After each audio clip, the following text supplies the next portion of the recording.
Some context here. My ex-wife Angela, 36, and I, 37, male, had met when we were in our mid-20s, when I was around 24. We were working at the same firm and that's how we met. After being in a relationship for 2 years, we got married and within 3 years of our marriage, we had 2 daughters, now 9 and 7 years old. The second pregnancy was unexpected and she wasn't happy about it, but she didn't terminate it, even though I had told her that it would be okay with me if she did. Since I didn't want to put her through anything that she didn't want. After our first daughter, things were still great between us and we were as in love as we could be. But that changed after the second pregnancy. She became really moody and irritable and constantly picked on me or our eldest. But I just figured that this was because of all the hormones and stuff and tried to make my peace with this new version of Angela. We thought that this would change after a while, but things just got progressively worse and my daughter and I learned to walk on eggshells around her. I was taking care of everything, even though she was supposed to be a stay-at-home mom. She had quit her job of her own volition after our first kid and did all the work around the house along with taking care of our eldest while I worked, until she got pregnant for a second time. We had to hire a housekeeper while she was pregnant because she said that she was too tired to do the work around the house along with looking after our kids. I agreed, even though it was slightly out of our budget since I wasn't earning enough at the time. I agreed to hire a housekeeper because I didn't want to inconvenience Angela, especially while she was pregnant. I assumed that she would return to looking after the house and kids during the day after our second daughter was born. Also, let me just make it clear that I wasn't one of those husbands who didn't do anything around the house after coming back from work. I did whatever I could to help out, even though I used to be exhausted from working. After she gave birth to our younger daughter, I thought that she would take a few months but then she would bounce back and we could go back to our normal lives. But several months passed and she showed no signs of changing. She remained just as cranky and irritable and refused to do any work around the house. She would just sit at home all day and watch television. She didn't even play with the kids or anything and would pay our neighbor to take them out to the park occasionally.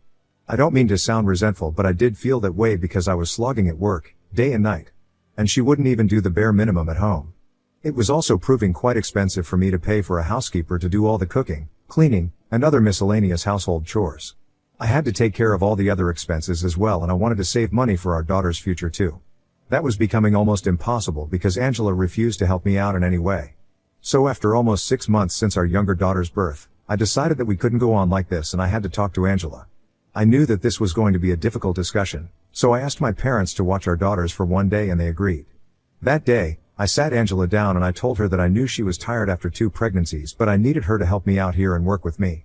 I explained to her that having a housekeeper was becoming too expensive for us and I needed her to honor her word and go back to doing at least some of the household chores, so we could renegotiate and lower the housekeeper's salary and save some money.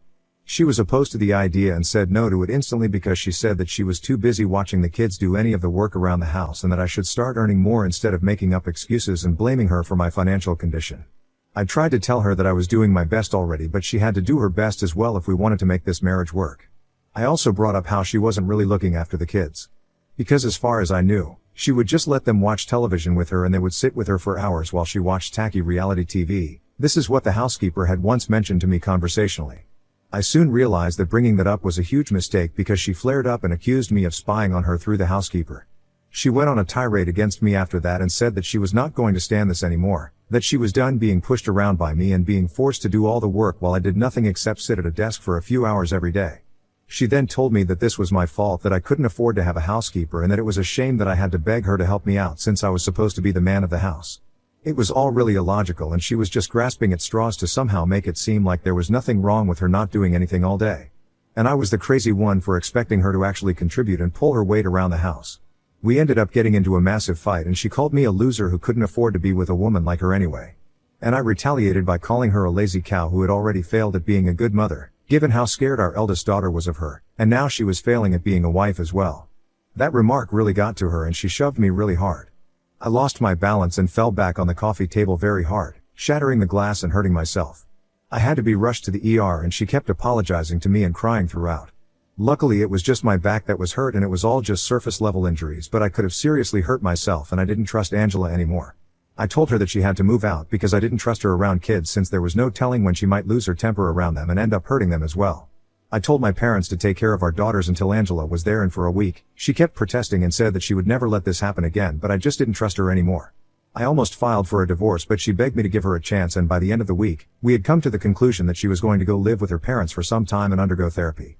Only when she had been given a clean chit by a medical professional would I allow her to move back in with us. There was obviously something very wrong with her because happy people don't act that way, but she was willing to work on it and get better. I also didn't want my daughters to grow up without their mother, so I agreed not to get divorced just then and give our marriage a second shot.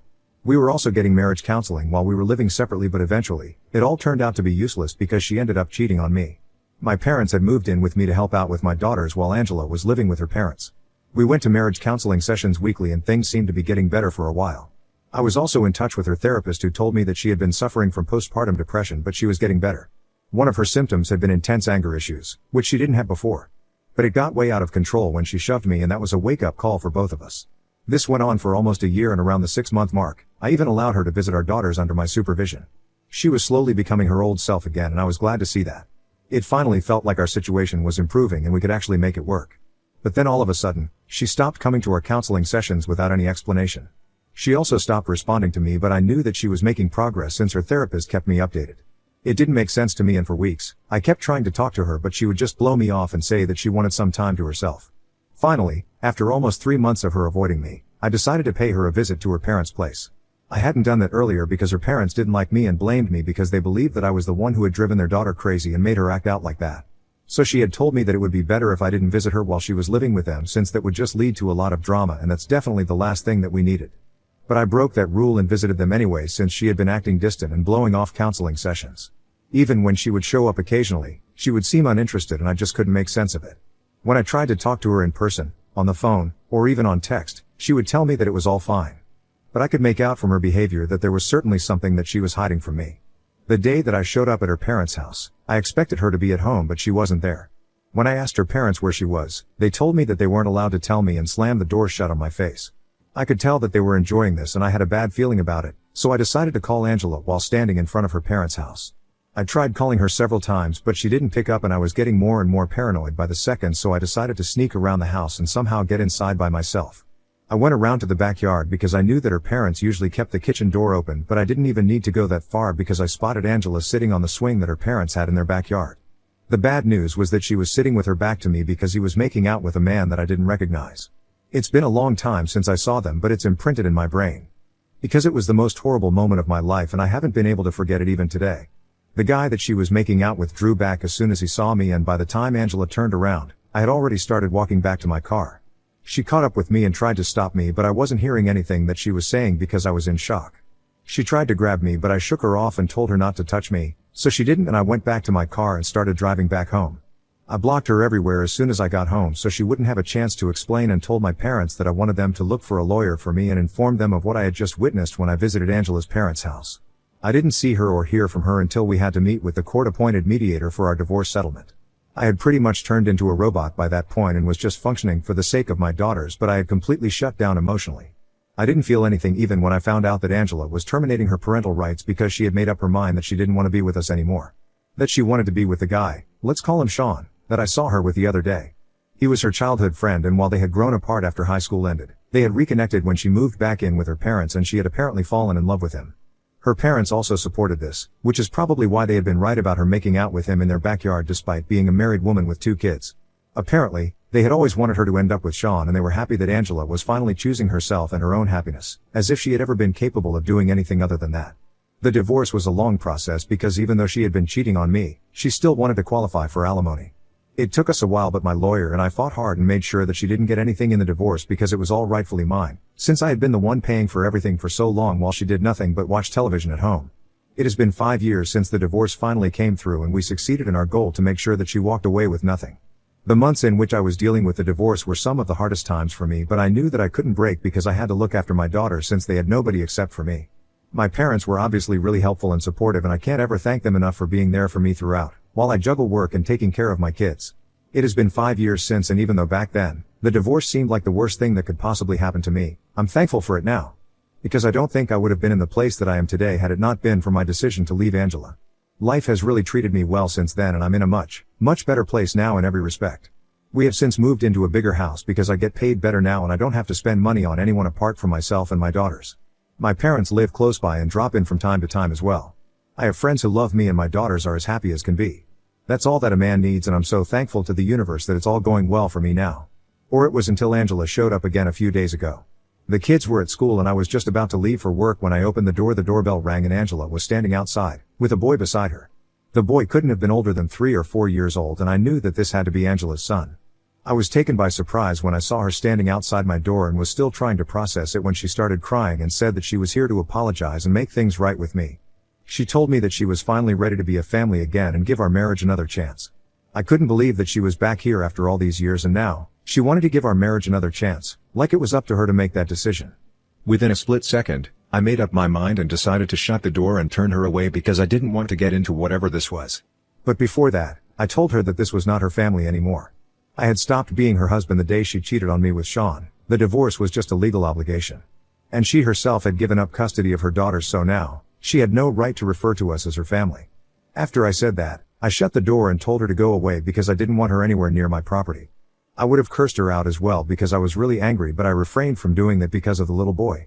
I could hear her wailing outside my door for a couple of minutes after I shut her out, but I decided to ignore it, and once I made sure that the coast was clear, I went off to work. I tried really hard not to think about it because that would just weaken my resolve and I couldn't afford to let that happen. I almost succeeded in forgetting that Angela had even showed up at my house. But as soon as I came back home from work, I received a call from my parents demanding an explanation as to why I had turned her away. They told me that Angela had contacted them after I turned her away and shut the door on her face, and she had been devastated. My parents said that they were the ones who had given her my new address and told me to visit me since she was in the process of getting divorced from Sean and finally had a chance to make things right with me. They told me that Angela had reached out to them about a month ago and this had been in the works for quite some time. My parents believed that it was about time that I thought about my kids because my daughters needed a mother and there was no better mother than Angela. So they decided that she deserved another chance and told her where to find me and what to say to me. I got really mad at them because it was not their place to forgive her and decided to give her another chance without even asking me if I would be okay with that. It could have been really bad if the kids had been at home, and it was really reckless of them to pull something like this. So I told them off, but they refused to acknowledge that they had made a mistake because they had helped me during my divorce by taking care of the kids. And even now, occasionally, they do look after the kids and they believe that whether or not I wanted to patch up with Angela was up to me. But they had an equal right to decide what was best for the kids and I couldn't take that away from them. I thought it was ridiculous of them to believe that because at the end of the day, they were my daughters and not theirs. And while I respected them and would always be thankful for what they did for me during my divorce, I don't think it was their place to let Angela back into my life again.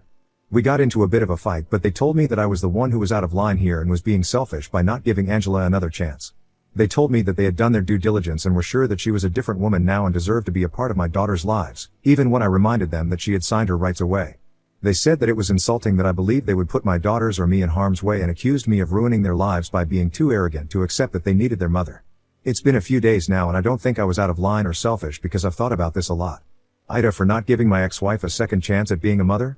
Update 1. About a week has passed since Angela showed up at my door with her son, and recently I found out the truth about her relationship with my parents. It's honestly so disturbing that I don't even know where to begin and I'm still struggling to process it myself. It's mind-boggling how all of them have betrayed me without batting an eye. Apparently not only were they the ones who had told her my new address, but they had been in touch with her all along. I had cut her out of my life after the divorce, but they hadn't because they believed that she would come around at some point. They wouldn't talk much, only once a month maybe. But that was enough for me to feel betrayed. Sean had made Angela sign away her rights after she was sold with the divorce papers and had given her an ultimatum to either abandon her family and make a new life with him, or she could keep in touch with her kids and fight for their custody, but that would mean that she would have to leave him behind. It had been a difficult choice for her to make, according to my parents. But she ended up going with Sean, to make a new family with him, instead of sticking with the family that she already had. My parents said that Angela had contacted them shortly after I filed for divorce to tell them about her situation and asked them to help her because she wanted to still stay in contact with her kids privately. She had told them that she had been backed into a corner by both of us and either way, she wouldn't be able to see her kids. Because I had been fighting for full custody with supervised visitation rights while Sean had instructed her to abandon her kids altogether. Even if she did fight for custody and went against Sean, the chances of her getting partial custody were slim, given the circumstances of our divorce, also her history of having issues controlling her temper. So fighting for custody seemed like a waste of her time and resources. There was a very real chance that she could lose both Sean and custody of our daughters in the end, if she decided to fight. And that's where my parents came in. She met them in private and practically begged them to let her stay in touch with her daughters and help her out by acting as the bridge between them. She was aware that once she signed her rights away, she would not have any visiting rights, let alone supervision. But my parents would, and they planned on exploiting that.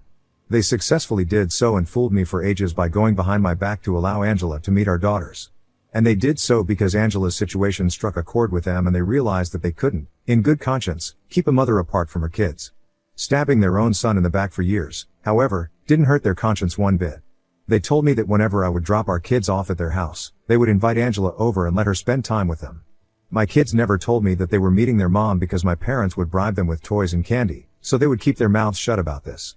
Anytime I would ask them about what they had done at their grandparents' house, my daughters would tell me that they played games with my grandparents and their friend. I always assumed that they must be talking about my parents' actual friends whom I already knew, but apparently, that's what my parents had told my daughters to refer to their mother in case I asked them about their day. I couldn't believe that my daughters had been lying to me as well, but I forgave them because they're just kids. And also because Angela and my parents had really manipulated and intimidated them into keeping quiet. After I learned the truth from my parents, when I asked my daughters if they had been meeting their mother behind my back, they started crying and told me that they couldn't tell me because they would be punished by God if they did. So Angela and my parents must have really drilled it into their heads that there would be dire consequences if they told me the truth, and that's why they had been so secretive and vague all along.